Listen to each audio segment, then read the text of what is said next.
Hello buddies, thank you so much for coming back.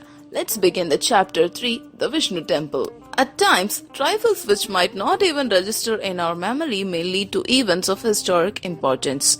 That maxim was being vindicated in Vandiyathevan's life now. He stood by the roadside looking at the paraphernalia that accompanied the senior Parvetarayar. His horse was a little away from him. The last of Parvetarayar's men happened to see the horse standing all by itself. "Hey man, look at this horse!" The fellow was so dumb that he could not even pronounce the word horse properly. He was capable of demonstrating spoonerism even in a single word. Another person who did not share his linguistic deficiency wanted to show his superiority.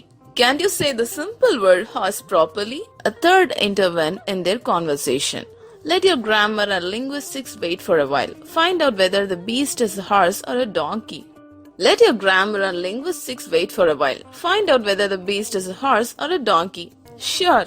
One of them approached the horse and made an attempt to mount it. The horse knew that the person was not its master. It took his body, throwing off the intruder. Sure. One of them approached the horse and made an attempt to mount it. The horse knew that the person was not its master. It shook his body, throwing off the intruder. "Hey buddy, this is a wild animal. Doesn't let me sit on it. Looks like it'll only allow those of royal descent. Thanjavur Muthrayar will be the only person qualified to ride on this beast." Everyone laughed. The Choras had defeated the Muthrayar clan of Thanjavur more than 100 years ago.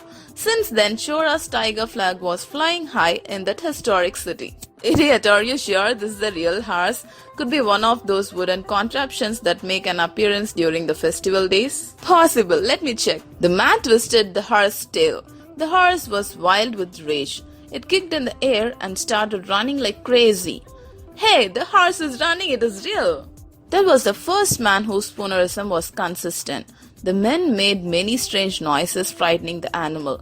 Some tried to run behind the horse. All their activities made the animal run faster and faster. The horse rammed into the festive crowd. The frightened people were running helter-skelter. They tried to move away from the path of the animal. Some got kicked by the horse and fell on the ground. The horse had gone crazy. It was chasing people who stood on its path. Arvarkaryan was standing near Vandiyathevan. From the shocked expression of the young man's face, he could guess that the horse belonged to him. He spoke to Vandiyathevan in a sarcastic tone. "See what Parvetarayar's ruffians have done. What happened to your valor, the one you showed to me a little while ago? Why didn't you fight with those hooligans?" Vandiyathevan was burning in rage. He had to take enormous efforts to rein in his anger. There was no point in picking up a fight with so many men. The ruffians laughed as they walked on. Vandiyathevan went in the direction of the horse. He knew very well that after some time the horse would stop on its own and wait for his master. He was not worried about the safety of the animal. He was pissed off by the act of mindless cruelty. Someday he would teach the Parvetarayar's hooligans a lesson they would not forget for life. He could not have guessed even in his wildest dream that he would have an opportunity for revenge the very same day.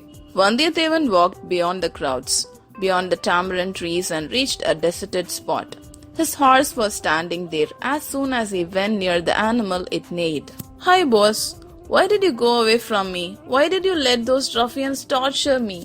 It appeared as if the horse was complaining to its master. Vandiyathevan gently patted on its back to pacify it.